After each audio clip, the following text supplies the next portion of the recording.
dire. That's how the State Department summarizes the state of religious freedom around the world in its annual assessment of 200 nations released Tuesday. In Southeast Asia, U.S. officials noted the desperate situation of ethnic Rohingya Muslims who have encountered violence, discrimination, and harassment in majority Buddhist Myanmar or Burma. Hundreds of thousands have fled to neighboring Bangladesh. I think it just keeps getting worse. But that's why people have to step up more aggressively as nations and pushing back on this against what the military is doing in Burma and is happening in that country. Secretary of State Mike Pompeo said Tuesday, promoting and defending religious freedom is a priority for the U.S.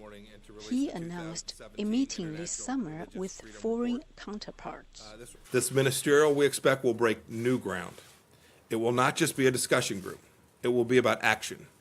We look forward to identifying concrete ways to push back against persecution and ensure greater respect for religious freedom for all. This, as the U.S. engages with North Korea on denuclearization, while also calling out the country for thousands who remained imprisoned for religious reasons. What we know is that you've got a gulag system operating in North Korea, and it's been a terrible situation for many years. The State Department also criticized Russia and Iran for continuing to deal harshly with the religious minorities. In its annual Religious Freedom Report, the State Department did note progress in some nations, including Vietnam, where the U.S. just concluded a bilateral human rights dialogue.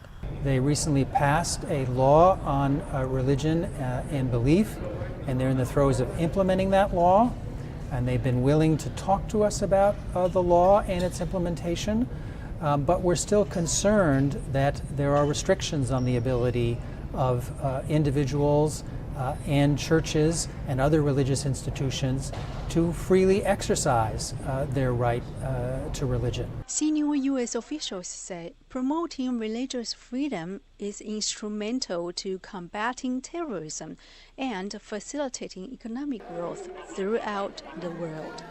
Nike Chin, VOA News, State Department.